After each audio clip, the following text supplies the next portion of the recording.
Esta fotografia, eu gosto muito dela, primeiro porque tem o meu irmão. E é ele. E tem o meu irmão e também a mim. E depois é uma coisa que não se percebe, é uma fotografia que não se percebe. Nós estamos os dois a fazer qualquer coisa, a explicar qualquer coisa ao outro, e temos uma pessoa mais velha atrás de nós que está dentro da janela que a fotografia fotografa e que parece que está a tomar conta para que não nos aconteça nada, para que a gente não caia. Nós somos muito pequeninos e eu suponho que é a minha avó, não faço ideia nenhuma de quem é.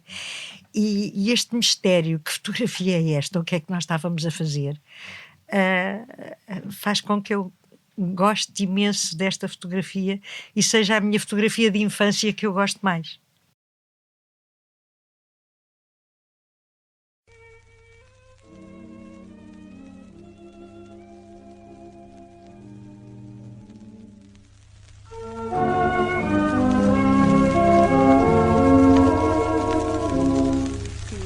Saudades eu já tinha da minha alegre casinha, tão modesta como eu. Como é bom, meu Deus, morar assim num primeiro andar, a cantar vindo do céu. Chama-se Maria do Céu Guerra de Oliveira e Silva, atriz e encenadora, e é apelidada de Grande Senhora do teatro português, título de que não gosta especialmente. Não, e deixa-me só dizer, na minha família chamam-me a Grande Cenoura, porque eu tinha o cabelo arruivado, e ela dizia Grande Cenoura do teatro português. Nasceu a 28 de maio de 1943, herdou dos pais a arte de comunicar e a liberdade de a praticar. Queria ser escritora, na verdade também escreve, mas depressa descobriu a sua vocação para interpretar as palavras dos grandes autores. Começou no teatro do Grupo Cénico da Faculdade de Letras de Lisboa. O curso de Filologia Românica ficou pelo caminho, porque o rumo da atriz estava traçado. Maria do Céu Guerra integrou grupos fundadores da Casa da Comédia, do Teatro Experimental de Cascais, do Teatro Ad Hoc e da Barraca, este último, com quem vive uma ligação feita de lutas, conquistas, suor, lágrimas e alegria, num balanço de 50 anos que agora se assinalam. A atriz e encenadora sabe que o teatro é a arte do coletivo, nas tábuas ou nos bastidores, e vive intensamente a vontade de ser aluna e aprender sempre. A jovem se envolveu nas lutas académicas dos anos 60, consumia os ideais da geração Beat, uma contracultura inconformista que rejeitava a estagnação dos valores tradicionais da sociedade. O que ia acontecendo lá fora era reprimido cá dentro. Maria do Céu Guerra sente o tempo, tal como todos nós, a correr vertiginosamente, mas continua andando, mais devagar, mas vai. Afirma que não podemos faltar ao respeito à energia que nos mantém e prepara em conjunto as comemorações do meio século da Barraca. O encontro leve e alegre que vamos ter será, de certo, deitar pouca água em muito fogo. Eu sou o Júlio Isidro e esta é a Geração 40. Os meus convidados nasceram nos anos 40 e cresceram com os racionamentos e a sombra da Grande Guerra. Passaram de um país fechado a uma Europa aberta. Assistiram ao avanço da tecnologia e hoje são testemunhas do advento da inteligência artificial. O mundo mudou muito, mas terá mudado muito para melhor? É isso que vamos tentar perceber neste podcast. Bem-vindo à Geração 40. Tem mais alegria.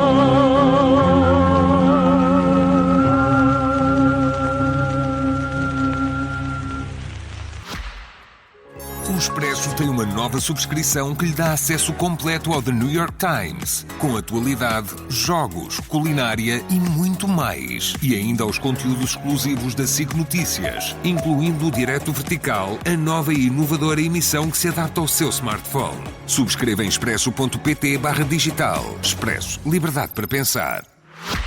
Vamos começar a conversar exatamente com a tua infância e particularmente porque quero aqui revelar, creio que a primeira entrevista que o jovem Júlio Isidro deu para a imprensa, a entrevistadora chamava-se Maria Carlota Álvares da Guerra. Ai, que bom! ela para a gostava revista muito de ti. Plateia. Sim. Para a revista Plateia. E como particularidade é que lembro-me do princípio do texto. Entrou aqui na nossa redação o jovem Júlio Isidro do Carmo, naquela altura tinha mais nomes, o jovem Júlio Isidro do Carmo, elegante e muito educado. Eu agradeço. Engraçado. Foi a mãe que disse. Ora bem, eu dizia também no princípio que tinhas também, de alguma maneira, a tua vocação marcada por aquilo que era a tua casa. O que era a tua casa no que respeitava à cultura, à arte de representar? Era muito engraçada e muito descomprometida. A minha mãe era jornalista e era professora. O seu primeiro emprego, digamos, o seu primeiro trabalho foi ser professora. E depois, a pouco e pouco, ela escrevia muito bem e começou a escrever para jornais e para revistas. E depois ela gostava de nos pôr a fazer coisas e de incentivar os amigos dela e gente das mais variadas gerações a fazerem coisas lá em casa. A nossa casa era grande. E então fazíamos representações que nunca eram vistas por público nenhum. Nós ensaiávamos para aí 20 vezes e depois passávamos para outra história. Era muito engraçada. Ela estimulava-nos imenso a ler alto, a escrever, especialmente ao João. Ela a mim, ela tinha relativamente a mim uma ternura apiedada. Ela tinha um bocadinho de pena de mim. Eu acho que ela tinha pena de mim, porque sempre que queria falar de mim dizia: "Ah, Céu, coitadinha". Eras coitadinha. A Céu, coitadinha. Coitadinha, ela achava-me frágil ou infeliz, como... não sei. A Céu, coitadinha. Lembro-me que uma vez ela era muito amiga de um doutor Valdez que existia em Cascais, que era um homem muito culto e muito engraçado, e já velhote, e que tinha a mania de falar francês, e que, assim, e ela estimulava imenso o João para ele dizer poemas para o doutor Valdez ouvir. E um dia, ó João, diz lá aquele poema que tu dizes tão bem, O João Dorme, que é do António Nobres. O João dorme, que regalo, deixá-lo dormir, deixá-lo. E o João olhou e disse: não vou dizer nada disso, não me está a apetecer. E eu disse: mas eu sei também. Oh, coitadinho. E depois eu fiquei irritada com aquela piedade e pus-me em cima de um banco e disse o poema todo para o doutor Valdez ouvir, que ficou radiante, felicíssimo. Sabes muito bem, dizes muito bem, não sei o quê. Porque eu era sempre a coitadinha. Eu fazia os disparates, o meu irmão perdoava-me sempre. Um dia parti-lhe a cabeça e ele perdoou-me na mesma. Pus uma corda para fazer um baloiço para a gente andar, só que como a corda era muito grossa não conseguia atar, e então atei uma corda fininha à corda grossa e aquilo despatifou-se e ele caiu, partiu a cabeça aqui. E eu disse: desculpa. E ele disse: não, então, parti a cabeça. A minha mãe chegou: Celcinha. Pimba, pôs uma data de água oxigenada na cabeça do meu irmão, que ficou louro aqui atrás durante uma data de tempo. Eram assim desastres que havia lá em casa. E o pai, aquilo que li do pai, era um pai próximo também? Não era. Não era porque... Não, porque eles separaram-se muito cedo. Muito cedo. No entanto, com o pai aprendeste muita coisa, nomeadamente a liberdade e, sobretudo, também o que era o fascismo. Sim. Porque o pai foi apoiante do general Humberto Delgado. Foi. E antes não se tinha metido na política. Não, ele tinha ido, ele tinha feito a tropa em Timor, onde ele dizia que havia canibalismo na altura. e que apertavam as orelhas às pessoas desconhecidas para ver se eram tenrinhas. O meu pai também era um bocadinho maluco. Pode não ser verdade, ou pode lhe ter parecido, mas ele contava isso. E depois veio de lá e foi para a África. E em África é que ele começou a sentir-se revoltado. Revoltado com o colonialismo. Davam bicicletas estragadas aos desgraçados que tinham que andar quilómetros e depois eles não conseguiam, comiam mal. Quer dizer, o colonialismo visto com uma grande repulsa que ele tinha. E eu acho que foi isso que o obrigou a ter uma posição política. Mas depois, o apoio ao Humberto Delgado era porque eles eram amigos de família. Portanto, não foi exatamente apoiar um candidato que significava o que ele... Era um amigo. Eram amigos. E amigo do resto da família. Mas essa amizade custou-lhe muito, porque ele foi preso 4 vezes. E depois é que se exilou na Bélgica. Sim. Quando percebeu que nunca mais ia ter um emprego em Portugal.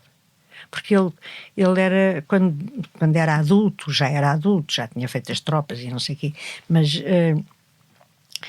ele era funcionário do Ministério do Ultramar.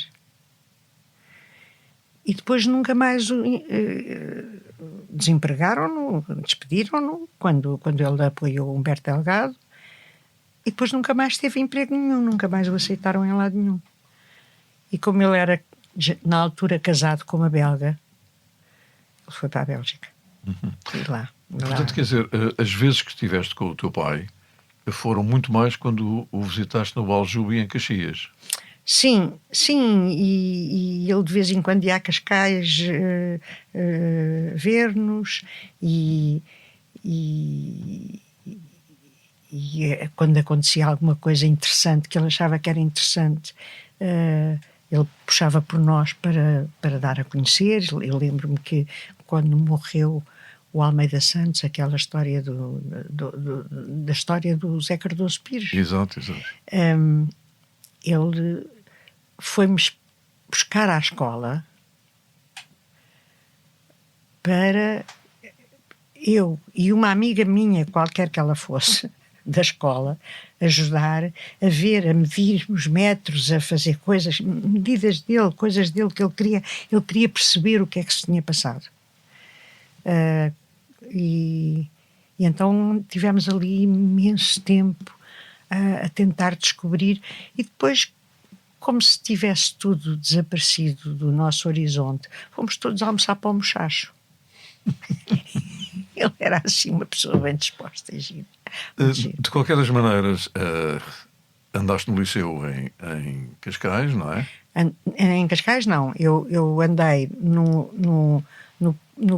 a minha primeira escola, onde eu fui atropelada, era em Cascais, sim, mas era uma escola, era o primeiro... Escola particular. Sim, uma escola particular. Estive lá só o primeiro ano, não sei se era infantil, se era uma coisa parecida, foi o primeiro ano. Depois fui para o Amor de Deus, que era, e ainda acho eu conheço bem, as minhas filhas andaram. Depois, no Monte Estoril. Exato. No Monte Estoril. Depois fui para a Baforeira e depois vim para a faculdade. Ora bem, era isso que tu querias? Era exatamente formar-te em Filologia? Na altura, sim. Não, eu queria escrever, mas o que eu gostava mesmo, era do mar, era de estar em Cascais a ver o mar e a ir para a praia e não sei o quê, e andar de bicicleta. Era o que eu gostava na vida, era de escrever, de andar de bicicleta e de ver o mar. Ver o mar, o meu avô explicou-me que as mulheres não podiam ver e andar de barco, era proibido. Era como as gaivotas, havia umas coisas que não se podia fazer. As gaivotas davam azar nos barcos, as mulheres também davam azar nos barcos. Portanto, não penses que podes alguma vez andar, trabalhar ou ter qualquer atividade ligada a um barco. Portanto, eu nunca... Mas o mar fascinava-te assim? Fascinava-me imenso. E depois ainda me fascinou mais porque o meu avô, que era farmacêutico, formado em farmácia, vendeu as farmácias e comprou barcos. E eu vivia babada a pensar que um dia podia fazer qualquer coisa dentro de um barco. Mas nunca. Não navegaste? Não. Queria isso, queria várias coisas. Depois cheguei a convencer-me que iria ser professora. Sim, realmente com o curso de Filologia. Sim. Depois, e só na faculdade, a minha mãe punha-nos todos a representar. Isso, pronto, era uma coisa. A sala era muito grande, tinha vários sofás, a gente sentava-se, agora vens tu. E a gente ia fazendo imensas coisas. Era muito giro, porque ela tinha um lado pedagógico. Ela era professora. Tinha um lado pedagógico que era estimulante para nós, porque a gente gostava daquilo. Mas nunca chegámos uma vez no colégio onde eu estava, fizeram uma festa e disseram que eu tinha que entrar. Ela faz, ela não sei o quê, e então a minha mãe, para não me dar nenhum privilégio, pôs-me dentro de um cesto. E eu tive para aí 1h30 fechada. Representaste dentro de um cesto? Dentro de um cesto. E só no coisa, quando de repente acendia-se uma luz em cima do cesto e tocava o limelight. E eu tinha que me levantar e fazer assim e ir do cesto. Sair do cesto e dançar um bocadinho. E pronto, e foi a minha estreia. A tua grande estreia. Foi a minha grande estreia. Mas eu depois... A entrada para o cénico. Em Cascais, eu fui ao teatro, quando era pequena, e detestei uma peça do Ibsen, o João Gabriel Borkman, do Ibsen. E entrava o Vilaré, entrava aqueles atores todos daquela altura, o Paulo Renato, o Rogério Paulo, atrizes, e falavam alto, como os atores falam alto em cena, não é? E eu achei aquilo de uma má educação. Achei aquilo insuportável. Eu nunca tinha ido ao teatro, não tinha entrado naquilo. E de repente eles estão a falar, o Vilaré a falar muito alto. Para se ouvir no terceiro balcão, claro. Não é? Era no São José, naquele teatro. Ah, sim, exatamente. Foi a estreia do São José. Mesmo no centro. Sim. E eu começo a ouvir aquilo. E eu queria falar para a minha mãe. Mas que é isto? Está esta gente toda calada para aqueles palermas estarem a falar uma coisa que não interessa nada, que a gente não está a perceber nada disto. E fiquei zangadíssima e disse, nunca mais venho ao teatro, não gostei. E quer dizer, e uma rejeição inicial depois deu direito a que entrasses no cénico. Sim, já crescidinha. De letras. E quem é que te convidou? Foi o professor de francês, nosso professor. Ele gostava muito de teatro. Ele chamava-se Claude Henri Frêche. Claude Henri Frêche. Foi ele que ensinou a primeira peça onde tu entraste. Sim. E o cénico de letras estava fechado depois da greve de 62. Tinha desaparecido, como aliás muitos deles fecharam naquele tempo. E o professor Frêche disse, vamos fazer, não sei o quê, era nosso professor. Era o meu professor de francês, literatura francesa. E foi ele que ensinou aquilo. Eu gostei muito de fazer. Aí já gostaste de fazer? Gostei. Bom. Gostei. No entanto, logo a seguir, a paixão pelo teatro foi-te afastando da filologia românica. Foi um bocado, porque eu tive muita sorte. O Freixo era um professor adorável, e a Laura Sobral foi uma espécie de uma Musa inspiradora também. Sim, na minha vida. Foi tudo o que a Laura Sobral tinha, eu achava que era bonito. Tudo o que ela fazia, eu achava que era bom. Tudo o que ela dizia, eu achava que era inteligente. Portanto, era assim uma espécie. Eu adorava a Laura. Ela tinha vindo para Portugal. Ela era de Angola, tinha vindo para Portugal com os 3 filhos, separada. Resolveu divorciar-se e trazer os filhos. E veio para Portugal, meteu-se na faculdade, disse: eu vou-me formar em letras. E trouxe os meus filhos comigo e não os largo. E eu achei aquilo de uma coragem, de uma heroicidade, uma coisa, fiquei banzada. E ela tinha um carrinho e ia-me levar todos os dias à estação, que me levaria ao comboio de Cascais. E falávamos tudo. Ela foi uma mestra para mim. E ela é que disse: deves continuar a fazer, mesmo que não fiques no teatro, faz-te bem, não sei o quê.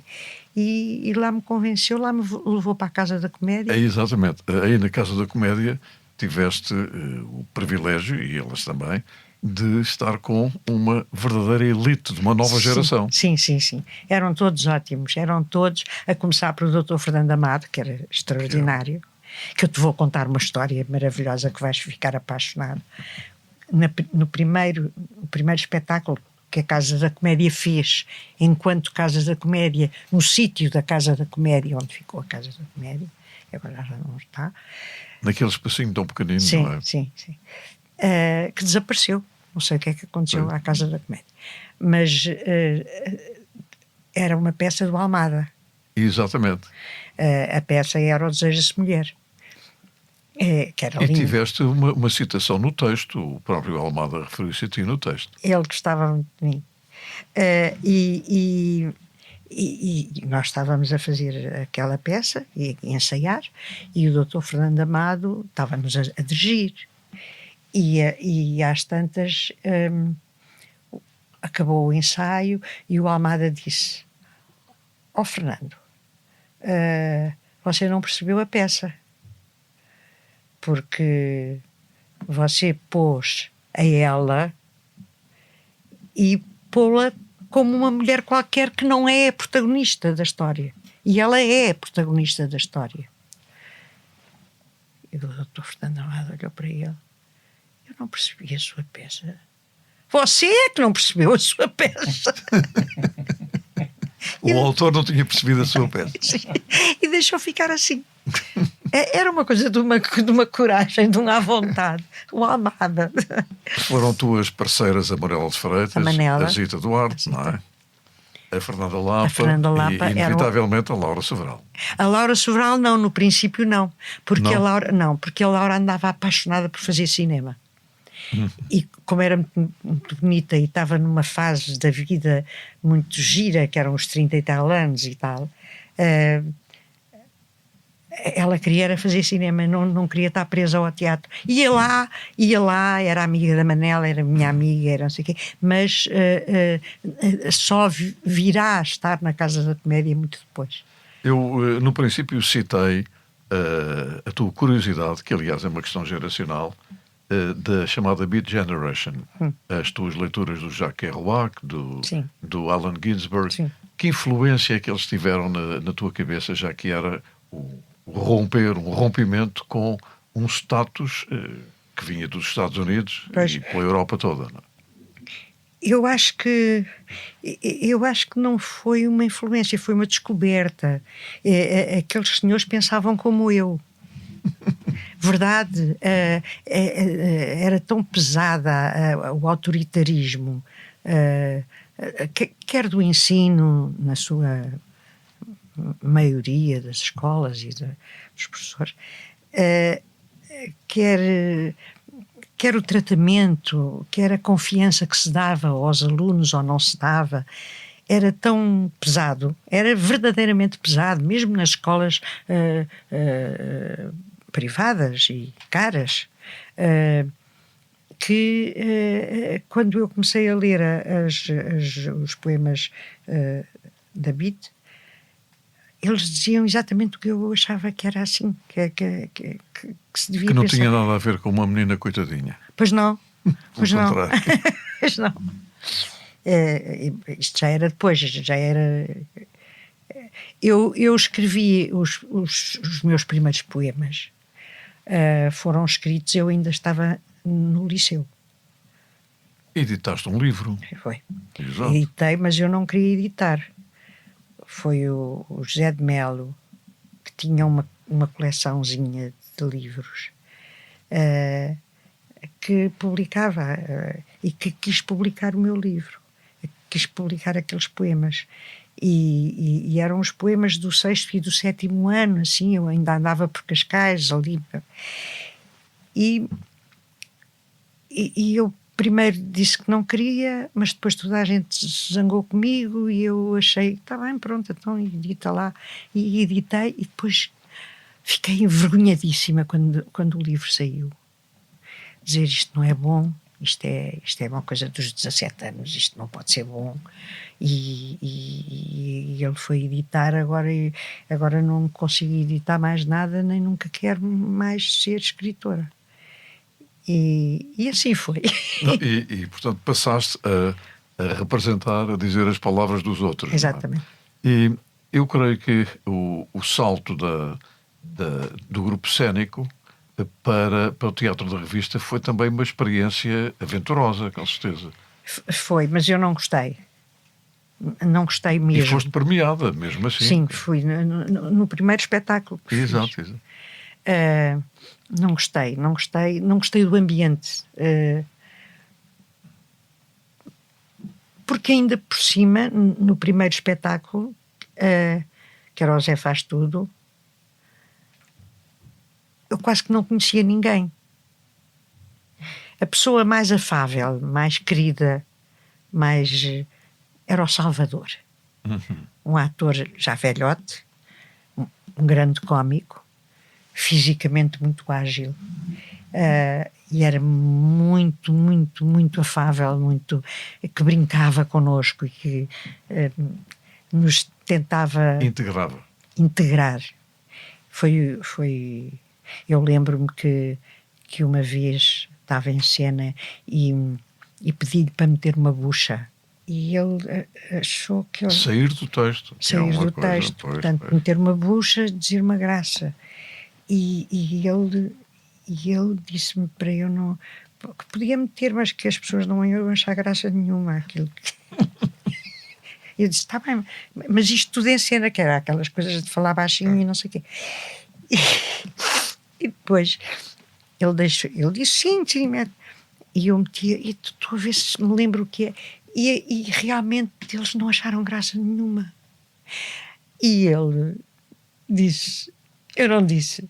Eu disse que o público não ia. Isso não tem graça nenhuma. E começou a gozar comigo, mas a gozar no bom sentido. E foi tão engraçado que eu chorei a rir, chorava a rir, lágrimas a rir. E ele era delicioso. Foi a única boa experiência, foi o próprio Salvador. O Salvador, sim, era extraordinário.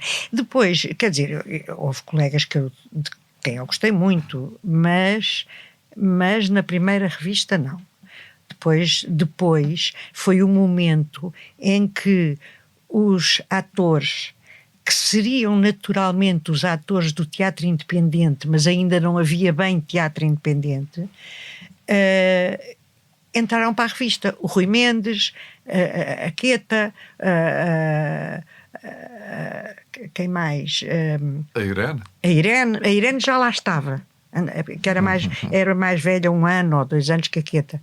Mas depois veio a Queta, depois o João Perry. Houve uma data, Era New Generation. Sim, éramos, porque o César de Oliveira, o escritor, Exato. é ótimo É autor de revista, queria meter gente nova. E ao querer meter gente nova e aliviar um bocadinho o peso dos atores já dos 50 anos e não sei o quê, abriu-nos muito a porta. E calhou na altura em que eu tinha saído de Cascais. Eu já estava um bocadinho cansada de Cascais, porque já estava ali há 6 anos, Pois está-se a referir ao TEC. ao TEC. Foi também uma grande experiência, com certeza. Foi. Ao viver e Isso aprender com o Carlos aprendi tudo. Avilés. Isso aprendi tudo o que tinha a aprender. Depois o resto foi confirmar, aprofundar, tentar de outra maneira, mas Foi lá que conheceste o Mário Viegas? foi. Pois. Foi. Que é também produto do TEC, não é? Sim, Em sim, termos sim. profissionais, Ele digamos. já vinha com uma experiência do Porto. Exato. Mas foi lá que ele começou e depois voltou para o Porto e depois Iriam encontrar-se depois na barraca, já lá vamos. Sim, Porque isso é... digamos, em termos cronológicos, ainda estamos um bocadinho para trás. Porque, entretanto, dá-se o 25 de Abril. Sim. E falavas há bocadinho dos grupos de teatro independentes. E foi aí que houve também o despontar dos grupos de teatro independentes. Já havia, ou seja... Havia alguns... Havia, por exemplo, o Sintra e o Silva Mel estavam a acabar a faculdade e começaram a fazer a cornucópia. O Teatro Aberto já tinha o Teatro Aberto... O Grupo 4. O Grupo 4. Portanto, havia o Teatro Experimental do Porto, havia com o António Pedro, enfim, uma sumidade. Quais mais? Espera aí, havia mais. Também havia um grupo de teatro que representava habitualmente no último andar do teatro, do Cinema Império. Com o Guzmão. Sim. O grupo tinha os melhores atores. Tinha uns atores. A Carmen de Loures Carmen de também, Loures, por exemplo. Não é? Carmen de Loures, o Rogério Paulo, O Fernando o Fernando Guzmão. Era também um grupo de teatro Era independente. extraordinário. Extraordinário. Mas, digamos, não era bem um grupo de teatro independente, porque não tinha aquelas prerrogativas da independência e do coletivismo. Era uma coisa mais organizada. Era um bocadinho parecido com o teatro da Luzia Maria Martins. Era uma companhia, a chamada companhia. Era uma companhia. Mas o 25 de Abril traz realmente essa abertura para os grupos de teatro independentes? Traz, porque se estabelece que a cultura tem que ser apoiada e o Estado deve dar um valor especial e um incentivo a todas as artes. E esta gente que andava toda a querer fazer e a querer cheirar e a querer não sei o quê, quando vê em letra escrita que se deve apoiar a criação de grupos, não sei o quê, começámos todos a fazer propostas. E aí, antes até surge primeiro o ADOC. Tu estás primeiro na fundação do ADOC também, não é? E fazes o Pides na Grelha, que é digamos, a única revista onde participaste. Não, do ADOC. Do ADOC. Os Pides era Pides na Grelha, sim, ADOC. Sim. Eu não gostei muito de estar na revista. Não gostei. Era muito um gostar individual. Eu achava que o teatro era uma coisa mais coletiva, mais festa, mais investigação, mais seriedade, nunca era para ir ter às qualidades e aos defeitos da revista. Percebes? Era alguma coisa onde a gente iria aprender, onde a gente iria ter êxito, naturalmente, ou ter menos êxito, mas não era uma coisa para eu ficar lá. Mas, entretanto, começas a congeminar, juntamente com o Mário Alberto, a fundação de um grupo de teatro independente. Sim. Que dá pelo nome de Barraca. Barraca. E que se estreia na incrível Almadense. Não é na incrível Almadense, é numa coisa que também se chama Grupo da Almada, uma coisa, tem Almada. Grupo Teatro da Almada. Grupo Teatro da Almada. Eu pensava que era incrível Almadense. É. Com a Cidade Dourada. Era na mesma rua. Exato. Sim, é na Cidade Dourada. Sim. Digamos, é uma pré-apresentação daquilo que viria a ser a Barraca. Exato. No dia 3 de março de 1976. Sim. Daí estares agora a assinalar os 50 anos da Barraca. Sim. Mas são 50 mais um. 50 mais um. 50 mais um. Exatamente. E isso foi uma grande aventura. Foi. Aliás, li tu dizeres que houve 20 anos da tua vida que endureceste. A coitadinha, a menina do sorriso, Sim. a delicada, a leveza, aliás, citando a propósito da leveza do Italo Calvino, a leveza foi-se perdendo pela luta que foi construir a Barraca. Sim. Não foi? Sim, sobretudo porque eu e o Mário sonhámos imenso a Barraca, o Mário Alberto. E o Mário Viegas, o tempo que teve comigo em Cascais e o tempo que nós ficámos amicíssimos irmãos, e o Orlando também, e o Luís Lelo também, e uma série de gente. Houve muita gente que veio de Cascais, Santos Manuel, e O José Manuel Osório. Só pouca gente é que sonhava a Barraca como o Mário e eu, que tínhamos perdido muitas horas a falar como é que devia ser e como é que não devia ser.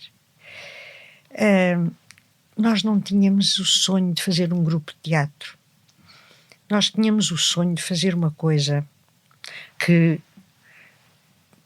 modestamente, seria uma coisa perto daquilo que foi a Árvore no Porto. Lembras-te? Eu achava a Árvore a coisa mais interessante. E porque reunia pessoas, pintores, escritores, e era uma coisa muito estimulante. A gente entrar num sítio que era o nosso sítio, onde a gente se sentia, e onde estavam sempre pessoas diferentes, e onde havia propostas. Era aquilo o que não queria dizer que não fosse para fazer teatro, também. Mas era uma coisa mais aberta. E a gente... Como vocês ainda hoje se definem, agente de mudança cultural. Sim, é isso, não é? Sim, era isso. Era isso. E que teve fazer peças, é evidente. Pois. E vocês estrearam também, creio eu, definitivamente no dia 3 de março, já nas instalações ao lado da charcutaria que existia na Alexandre Plano, não é? Eu já não me lembro muito bem se foi nesse dia 3 de março ou se foi o 3 de março, se foi em Almada, que eu não sei muito bem. Pronto, mas não me baralhes a minha cabeça, porque eu não... eu já discuti tanto isso. Pronto. Em 76, sim. numa portinha estreita ao lado de uma charcutaria, ali perto do Largo do Rato, não é? Quase com a Alexandre Plano a terminar, vocês estreavam. Estreámos. É isso que é o começo da Barraca. Foi uma coisa lindíssima. A história da nossa ida para a Barraca. A Barraca, aquele espaço, era a Romano Torres, a editora, que tinha lá os livros guardados e não sei o que entretanto tinha fechado. E eu andava à procura de um sítio para a Barraca e ir trabalhar e ensaiar, ter as suas coisas e tal. E às tantas, eu gostava muito do Tomás de Figueiredo, que era um homem de direita, um escritor, mas era uma pessoa interessantíssima e muito infeliz, porque se separou da mulher e depois ela não deixava de ter os filhos e ver os filhos, coisa assim esquisita, e eu tinha uma grande ternura por ele. E conheci-o porque ele estava sempre na Brasileira e eu ia esperar a minha mãe, que vinha da Rádio Renascença para trabalhar na Renascença. Onde, aliás, começaste a conhecer grande intelectualidade do país, não é? Exatamente, o Almada, essas pessoas. E E gostava muito do Tomás de Figueiredo. E alguém me disse: o Tomás de Figueiredo tinha um grande desgosto porque o filho era comunista e estava preso. E a família culpava-o, ele que era de direita e não tinha nada a ver com isso, culpavam-no dele ser o incentivador dos erros do filho. Vem o 25 de Abril e o Tomás de Figueiredo filho saiu da prisão, naturalmente, e o Partido Comunista deu-lhe trabalho na história das cooperativas, na associação de cooperativas, não sei o quê. E disse: porquê é que tu não vais falar com o filho do Tomás de Figueiredo? Porque ele agora é mais ou menos quem está à frente da associação de cooperativas e tal, e tem uma série de espaços, vão ter com ele uma série de espaços. E eu lá fui, sabe? Eu sou amiga do seu pai e tal, teu pai. E ele disse: há a Romano Torres, que está fechada, e que é ali no Rato, que é um sítio ótimo, pode ser que vocês possam estar lá algum tempo. E lá fomos nós, e lá estivemos ali 7 anos. Exato, algum tempo foi 7 anos, não é? 7 anos. Chovia lá dentro. Sim, chovia lá dentro. Exatamente. Uma vez choveu em cima do ai, como é que o Presidente da República, o nosso Presidente da República, que era militar. Aqui, do Ramalhianos. Choveu em cima do Ramalhianos e da mulher. Estavam lá a ver um espetáculo. Mas vocês fizeram ali espetáculos Fizemos coisas históricos. muito giros. No caso do Dom João VI, deu direito a exportarem o Dom João VI para o Brasil. Sim, senhor. Foi considerada a peça do ano no Brasil. Foi. E o Hélder ficou convidado lá a fazer o Dom João VI com atores brasileiros. E fez lá também, não é? O Dom João VI. Fez. E entretanto, esses 7 anos passaram e agora havia que arranjar um espaço com mais dimensão, não é? Não, houve um banco que comprou aquilo. Comprou, a gente nem sabia, mas pronto, houve um banco que comprou aquilo para fazer um banco e depois não fez. Chegou à conclusão que era pequeno demais e que não tinha condições, então expulsou-nos dali e ao mesmo tempo o banco não aconteceu. Acabou por não acontecer. E depois foram os nossos esforços para arranjar um sítio. E o Abcacis, que era aquela pessoa que todos conhecemos, que era uma pessoa muito generosa e muito aberta, achou que a gente devia ir para o Trindade, para o... Como é que uma pessoa generosa e aberta, que era um facto, consentiu que o Monumental fosse deitado abaixo? Não sei. Não é? É. Ele ofereceu-vos o Cinearte. Ofereceu, quer dizer, aquilo não é. Por 25 anos, não é? Sim. Mas depois já renovaram o contrato. Já renovaram o contrato. Já. Em relação à barraca, ali também tu dizes uma coisa que eu penso que tem razão de ser. A barraca é um grupo injustiçado. É. Porquê? Olha,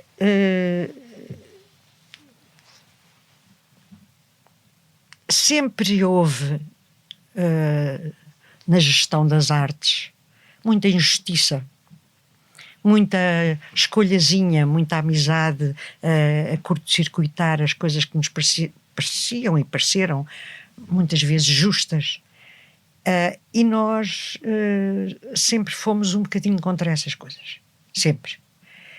E eu lembro-me, por exemplo, que a primeira coisa que a barraca decidiu comprar de dinheiro concedido pelo Ministério, na altura, foi uma caminhoneta para podermos fazer digressões. Fazer digressões porque o nosso sonho era fazer uma espécie de barraca, por isso se veio a chamar a barraca, do Lorca. Portanto, eles, grupo, a barraca, andar de caminhoneta e com jovens e não jovens. O Dalí, por exemplo, fazia parte da barraca. Exato.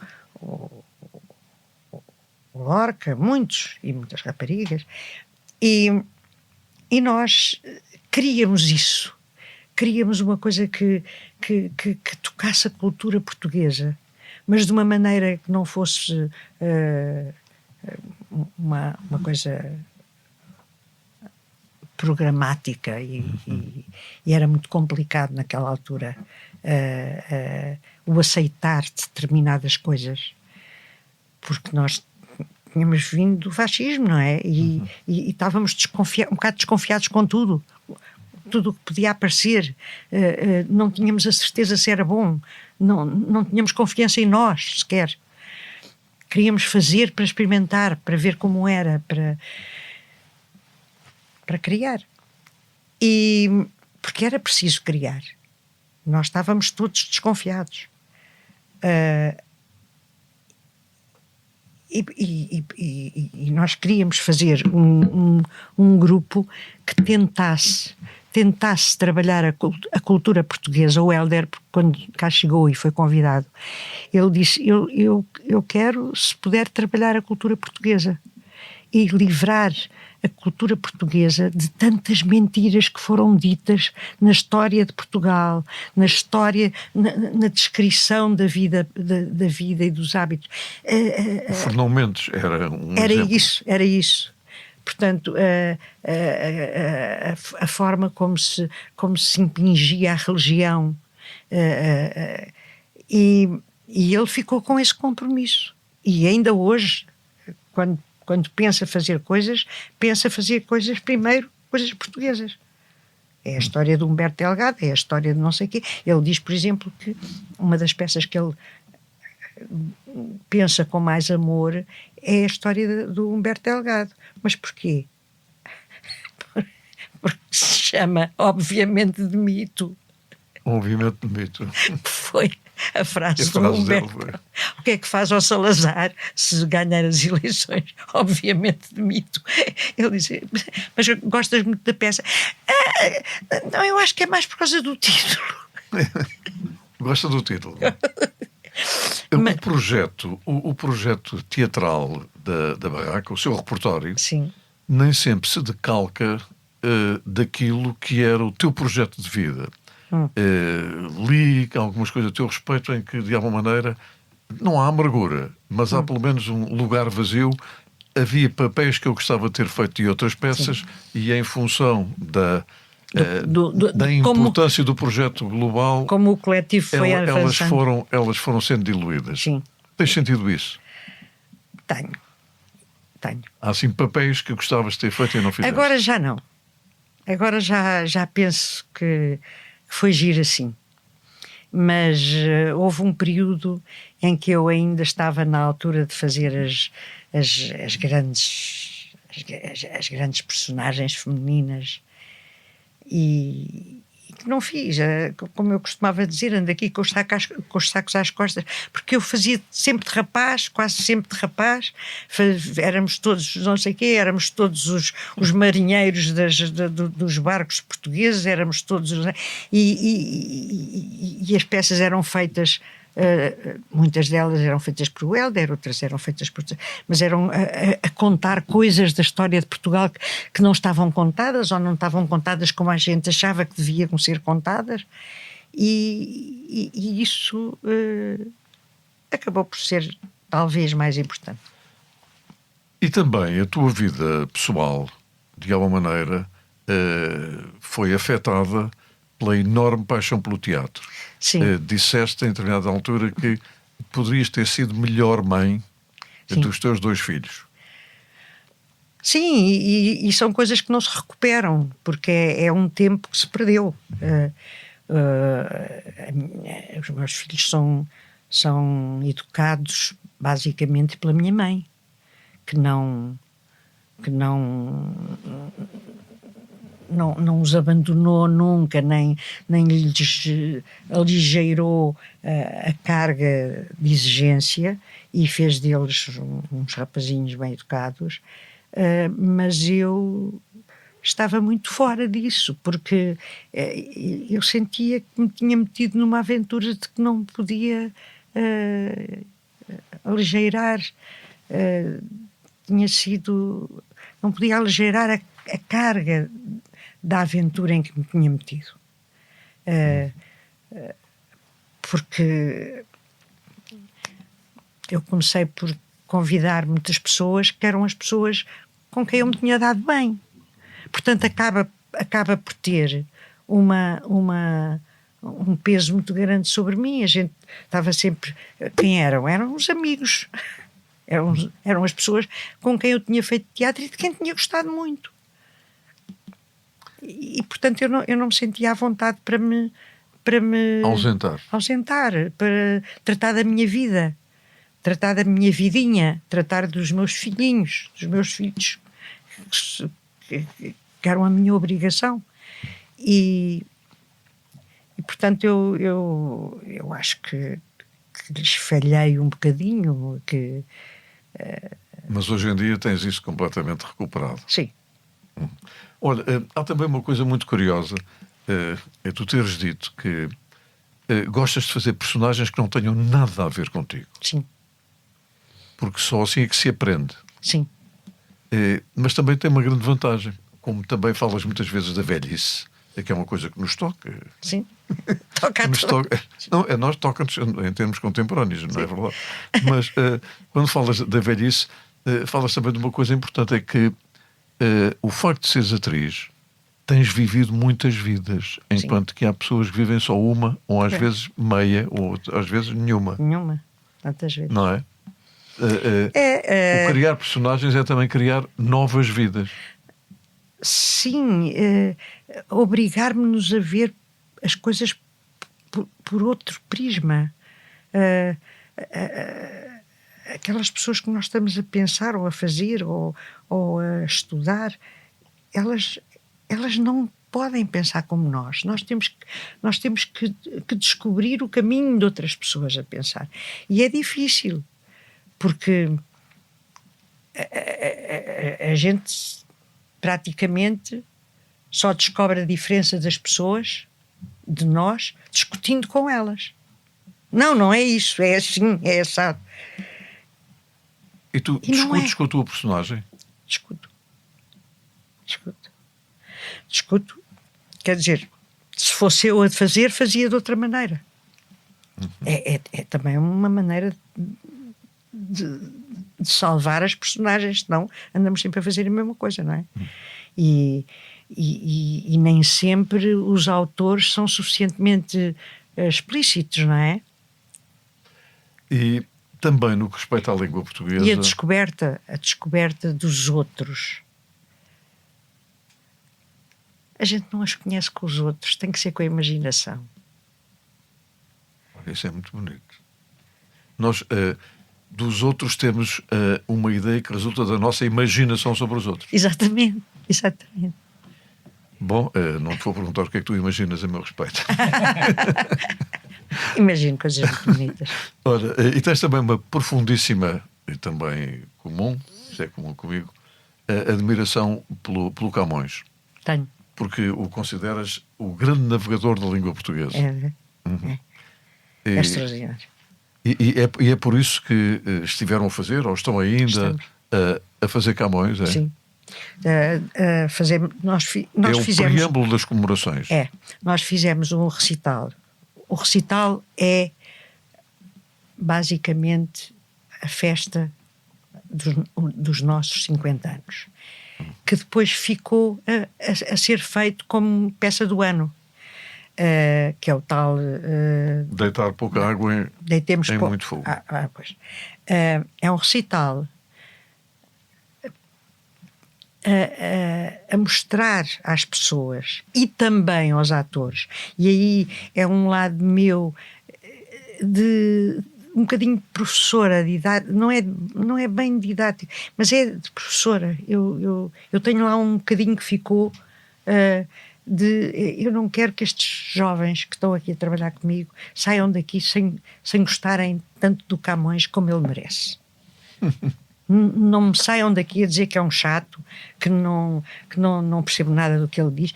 Nós ensaiámos 2 meses os poemas de Camões. 2 meses com os atores. E para eles perceberem exatamente aqueles sonetos que são difíceis e que muitas vezes se consideram maçudos, não percebo. E os nossos atores da barraca adoram os poemas de Camões. Adoram. E é 1h20 de recital que começa com 16 sonetos, para mim os mais bonitos sonetos de Camões. Da lírica de Camões? Sim. E depois vai andando e vão evoluindo. Por exemplo, há uma coisa que é um desafio que o Camões, digamos, faz, do fim dos séculos, de onde está, para os poemas do século XX, para os poetas do século XX. E, portanto, são poemas que atores do século XX fazem a responder a desafios que consideram ser desafios de Camões. Portanto, são uma data de digamos, isso é o caldo das comemorações. Sim, é aquilo que nós estamos sempre prontos a ir fazer. Agora vamos fazer dia 10 ou dia 12, lá acima ao norte. Depois vamos fazer, não sei. Estamos sempre a ser convidados, portanto, o ano todo é. Ora bem, e neste ano temos uma peça especial para assinalar os 50 anos. Sim. Cujo nome eu não sei, porque andei a ver aí nas páginas da net e não se sabe ainda como é que se chama. Ainda não. Mas já estás a ensaiar? Estou. É sobre mulheres. Isto é assim, o último Ministro da Cultura resolveu convidar os atores que fizeram a caminhada do 25 de Abril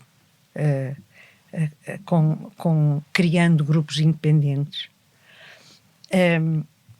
e convidar todos nós, que somos 12 ou 13, para fazermos uma coisa que a gente considere uma coisa que é importante para refletir sobre o 25 de Abril. E eu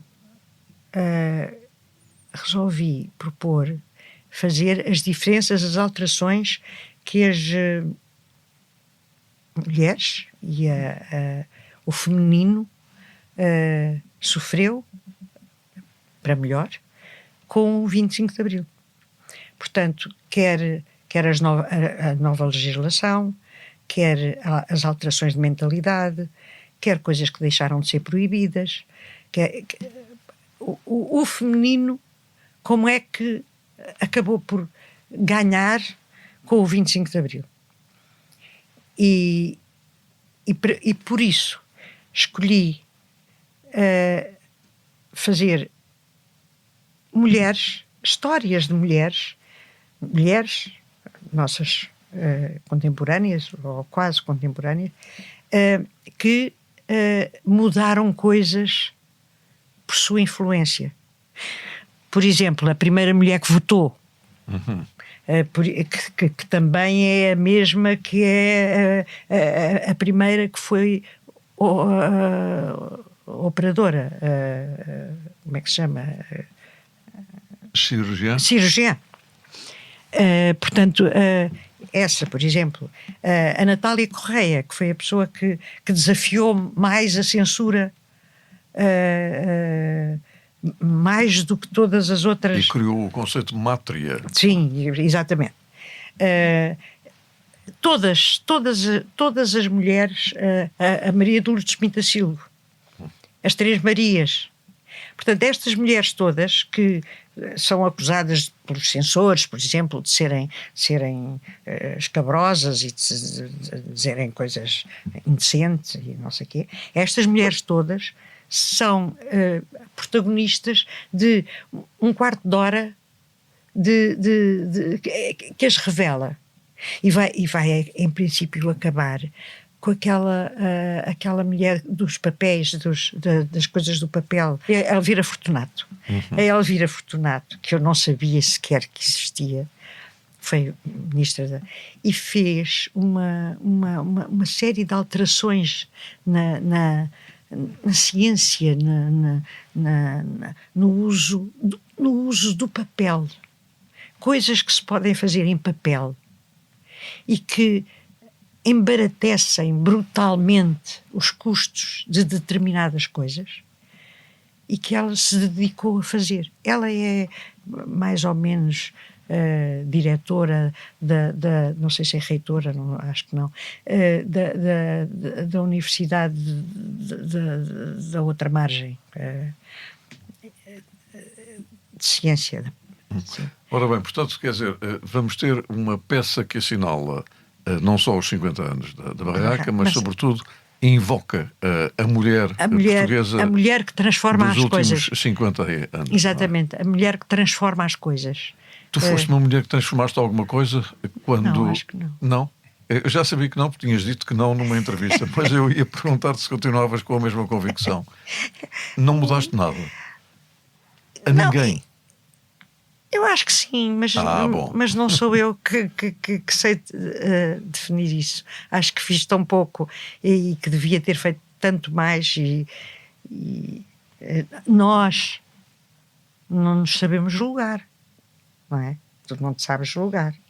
Eu também não me sei julgar. Não sei se fiz bem, se fiz mal, se não devia ter feito outro caminho.